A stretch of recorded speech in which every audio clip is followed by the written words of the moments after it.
Well, welcome to Higher Goals. I'm Dr. Kurt Fox. And as I always do, I want to thank you for taking the time to come join me in looking at some ways to think and the perceptions to have and inviting us into your living room or wherever you have a TV.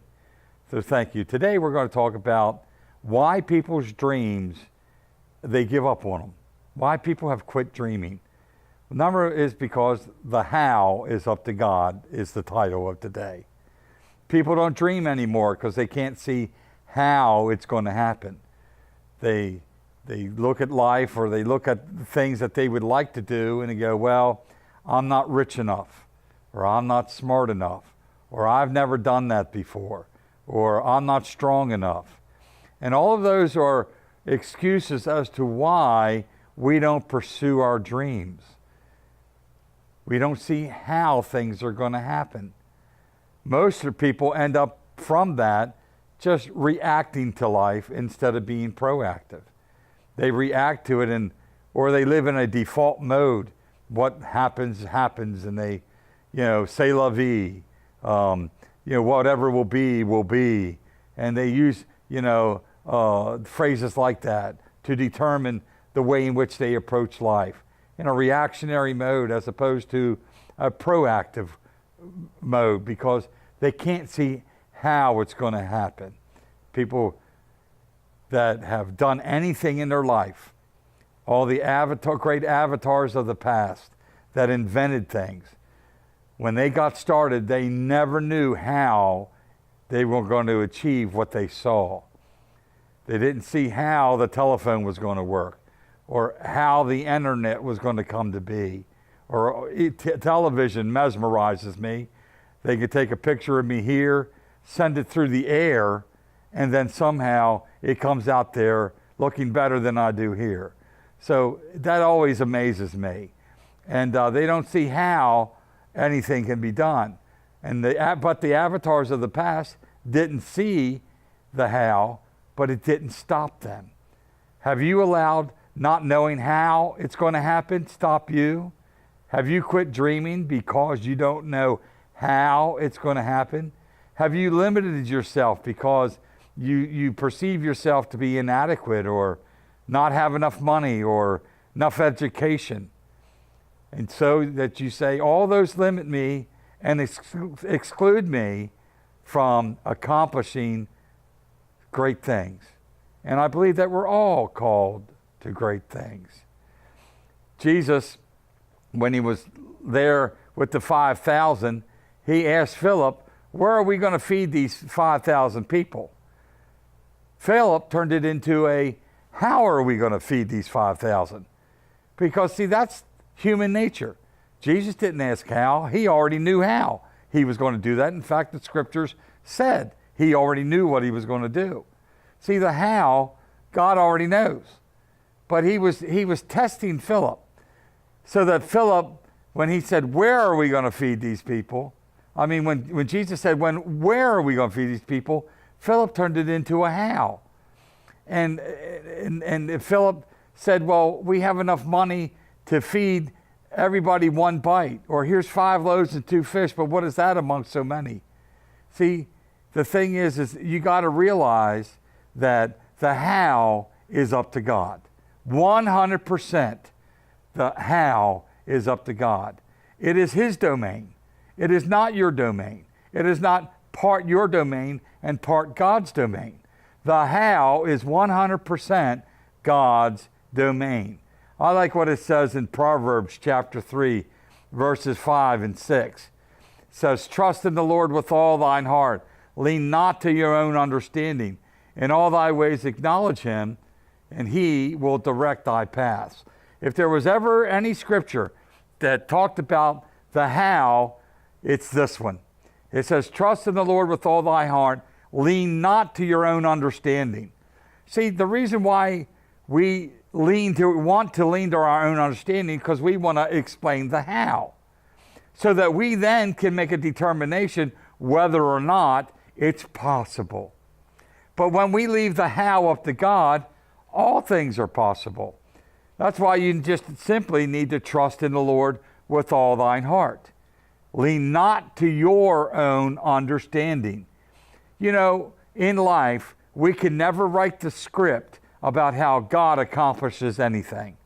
We could have never written the script about the way all the heroes of the past in the Bible ended up winning their battles. We could have not written the script beforehand, as God can write the script, because it just miraculously turns into something that we never dreamed possible could have happened. Well, let me tell you of a story that happened in my life. I was searching for, I told this story once before in one of the previous television programs, but it bears the fact to repeat it here. I was looking for an inner city to open an inner city work in Baltimore. And while I was working, I asked God a question: where am I going to minister for you? And then I had a vision of a great big superstructure that 2 pillars held up and a vast room that would hold thousands of people. And that's what I thought God wanted me to look for there. Well, when I didn't find it for 2 weeks, I asked God later, I said, after those 2 weeks, I said, God, why can't I find this place? And he said, well, what did you ask me? I said, I asked, where am I going to minister for you? He said, I showed you something that's in your future. So then I went in to find a different building, and I opened up an inner city work and was very successful at it in Baltimore. Later on, I went to another church and then another church. In the meantime, a friend of mine had a church down in Virginia Beach that began to blossom and grow, went from hundreds to thousands, and they built a new sanctuary. He invited me to come down and to participate in the week-long dedication they were doing. When I walked into that building, it was exactly what I had seen 15 years earlier. It was a building that had never even been on a blueprint. It was something that was in the future, had never existed. Well, things began to happen. I went home after the dedication. Things began to some turmoil came up, and the church split. Then it went through another split, and then another split, and then like 4 splits. And then what happened was God then sent me there. When I went there, the church that used to run 2,500 was now running only 110. And I used to tell the people, because we were in that sanctuary that would seat 2,500, I would say, can you all run around and clap and make it sound like there's a crowd here? Well, God miraculously kept us afloat. The church was $4 million in debt, $2 million in arrears or behind. I used to get a call from the mortgage company saying they were going to come lock the doors, and I would never argue with them. I'd say, okay, tell me when you're coming, I'll have the keys and I'll have the codes to the security system, but I'm also going to call the local TV station so they can come and tape you guys closing a church down. Well, they never came. So I never had to do that. And I guess that was just wisdom that God gave me to keep the wolf away from the door. Well, the church began to grow and blossom. Finances, miraculous finances began to take place. We were able to reduce the debt all the way down to $250,000. In the meantime, what God told me to do was to seek out the original pastor that the church had grown under and restore him back, and the church that he now had, to join those churches back together and to restore him as the pastor, the senior pastor. Well, I did that, and then the church grew to 1,000 people, and then I got basically out of ministry. Well, then years later, which was only like 6 months ago, I stopped in to see the superintendent of the district, and he told me a story. Because, see, before I left the ministry, what we did was we actually gave that building back to the denomination. We then had to buy that building back from the denomination. They took the millions of dollars that we ended up paying again for a building that had already been paid for, and they took that money, put it into an interest-bearing account, and they are now using that money to establish inner city works. I think they have like 32 works that they're going to establish this year alone in the inner city. Now, my point is, I could have never written that script. I could have never planned that out. God knew what he was doing, and everybody got blessed out of that. You see, my job is not to know the how. My job in life is to see what it is, believe it, and make a commitment to the what until it becomes a reality. Let me say that again. My job is to just see it, conceive it, believe it, and commit to it, stick to it, to the what becomes a reality. Many people, because they see it, but they don't commit to it because they don't know the how of it all. They can't see how it will come to pass. Instead of just believing and committing to it and leaving the how up to God. Maybe you're in a circumstance and you need to realize that something different has to happen in your life. Maybe a miracle needs to take place. Maybe something that a dream wants to be fulfilled. You need to realize that the how is totally up to God, and it is 100% his domain.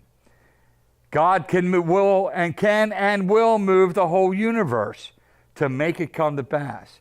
You don't have that ability, but God does. Look at Psalm 37, verses 3 through 6. And as we look at this, it says, "Trust in the Lord and do good, so shalt thou dwell in the land, and verily thou shalt be fed. Delight thyself also in the Lord, and he will give thee the desires of your heart. Commit thy way unto the Lord, trust also in him, and he shall bring it to pass. And he shall bring forth thy righteousness as the light, and thy judgment as the noonday." The more literal translation, where it says, "Commit thy way unto the Lord," means to roll your way upon the Lord. If I take this pen and I roll it upon this piece of paper, not one part of that pen goes untouched by God. Every part of that goes touched by God. You can't reserve things that in certain areas of your life and not let God touch them. And I don't mean that in a bad sense. I mean that in a good sense. You want God touching you in every way possible. It's a total commitment. And that's the way that God responds to things like this. God doesn't respond to half-heartedness, where you're half-hearted committed to your dream, or half-hearted committed to the thing that you want to happen. If you're half-hearted, God says you're like a lukewarm. You're neither cold nor hot. And he violently reacts to that and spews you out of his mouth. You can't half-heartedly be committed. That's why it says, roll your way upon the Lord. Let every portion of your life be committed to him, and he will bring it to pass. He will cause delight and joy in your life beyond what you could ever imagine. Remember, God will move the whole universe. He knows the easiest, fastest, and most harmonious way to bring it to pass so your joy might be full. You will say, well, how do I know how to move forward? Well, it's like a car driving at night. All you need to see is as far as the headlights show you. And you can drive from the East Coast to the West Coast all at night and make it there safely by only seeing like 100 yards ahead of yourself. God will reveal to you what needs to be done as it's needed. You don't need to make your plans. God makes your plans, but he'll reveal it to you as you need it. We're going to take a break now. Hold that thought and we'll get back to it.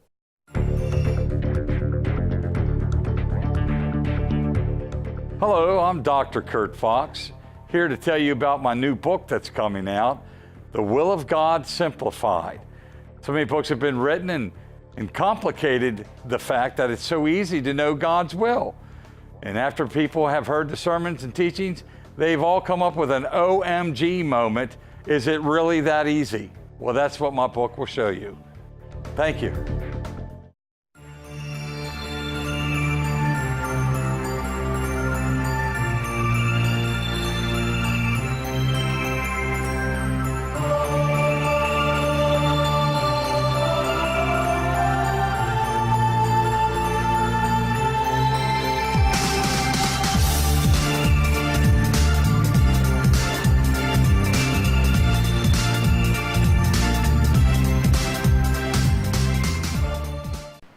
I'm Dr. Kurt Fox, and I'd like to invite you to buy my book, The Creative Process.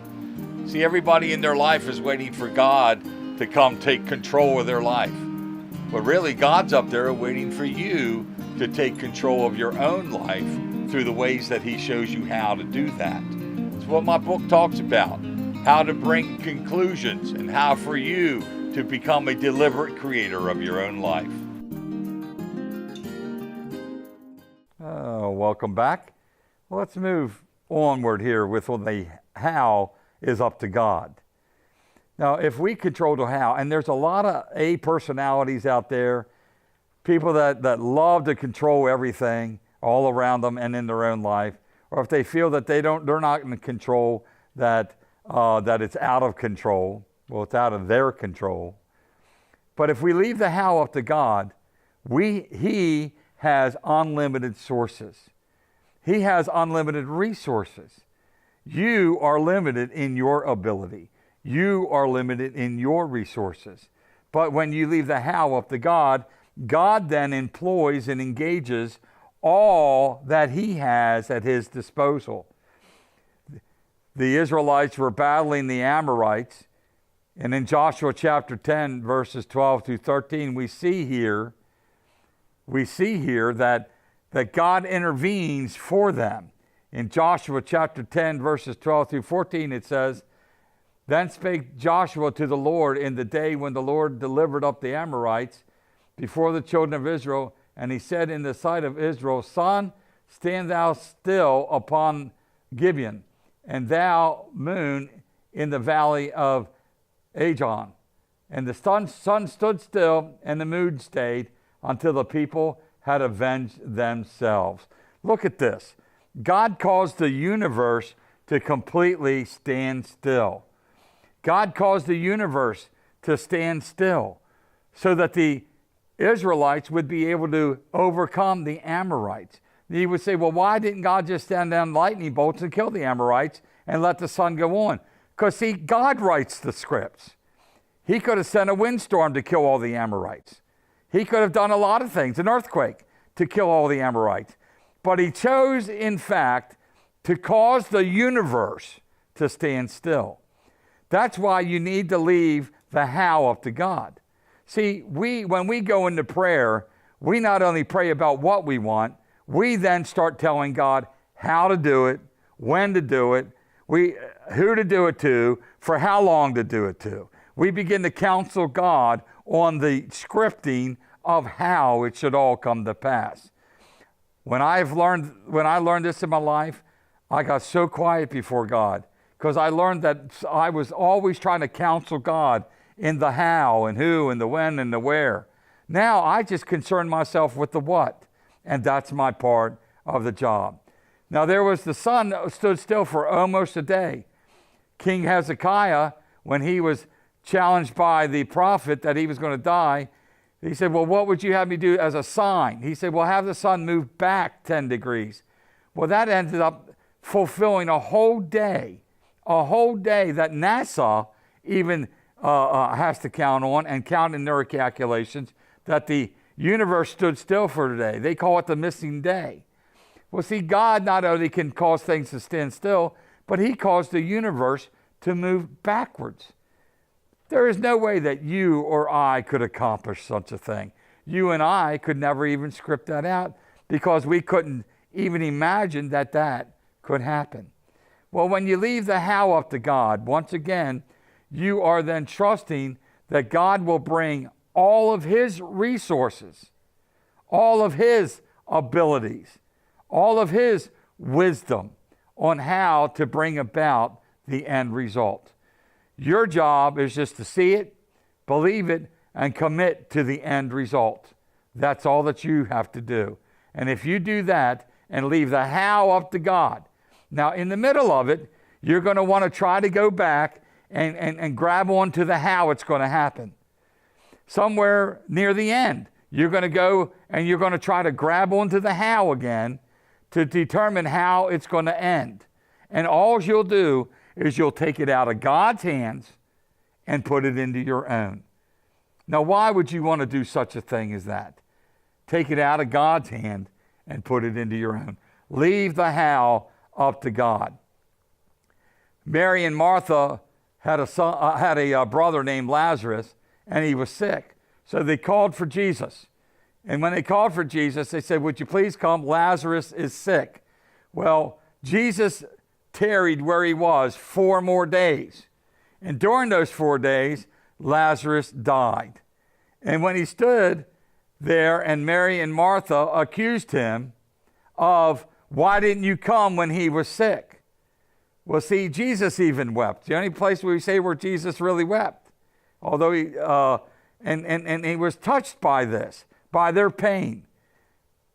Here, Mary and Martha had sent for Jesus to come pray for Lazarus when he was sick, because in their understanding, that was the best time to do it.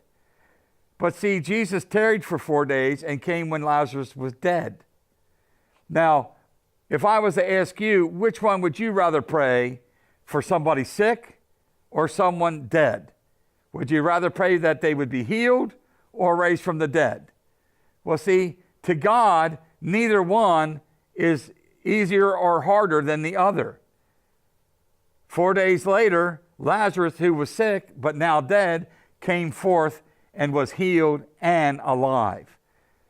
And we need to understand that when you leave the how up to God, that it always will end up in a proper way. We tend to think the how is determined by size. Well, if it's a great big thing, then it's going to take a lot of effort. Maybe I need to fast and pray a lot more. And maybe I need to get the prayer chain going. And because, see, this is a big thing. And because it's a big thing, it's going to take a lot of effort to get it accomplished. Well, then it's like a small thing. And we go, well, it's not a big, small thing. I'll just mention it to God in a quick prayer. Because it's really not going to take a lot of effort. And I'll just mention it to God. And I'm not going to call anybody about it. I'm just going to say a little prayer to God because it's a small thing and it's really not going to take a lot of effort. Or, I'm not even going to bother God about this. I'm just going to handle this myself. Well, that's because that's the rules that we define life by. We do, not God. You see, big things are big to us, but they're not big to God. Little things are little to us, so we think it takes less effort, and they're not, and they're little to God, as if he's really not that interested because he's busy doing all the big things for everybody. Well, I need to say here that if that be true, then we don't understand the how of it all. See, big things and little things are effortless to God. It doesn't take God any more effort or any more energy or any more of his power or any more of his spirit to do something big as it is to do something small. Jesus said this when he began to compare nature to things. He said, consider the lilies and how they grow. They neither toil nor spin not. In other words, with God, everything's effortless. How many's ever been walking down the street and all of a sudden you heard something groaning going, and you looked down and it was a blade of grass trying to grow? Or a bird go, oh my God, it's getting to be winter. I gotta find some food to eat. You never heard a bird doing that. Why? Because, see, nature, things are effortless. Birds are fed without effort. Grass grows without effort. Everything is without effort. The sun continues to shine without effort. And everybody that keeps saying that how nature is going to turn against us doesn't understand God. God is greater than all those things. And we need to understand it's not a great thing for God to make everything proper immediately. Well, see, all things are possible to God. Why? They're effortless. And he has the resource and the power to bring it to pass. And you need to understand that it's effortless on your part too. You just see it, you believe it, and then you make a commitment to it, and then follow the revelations as God shows you the how it's going to be accomplished. As life begins to unfold, and life becomes an infinite field of unfolding possibilities when you understand this. And when you understand the effortlessness of it, you can then rest in God. You can then rest in God. And that's what God has called you to. He has called to you to not take upon you a heavy yoke or a burden. For his yoke is easy and his burden is light. It's effortless when you come to these things. Why? Because God functions from an eternal perspective, not an earthly perspective.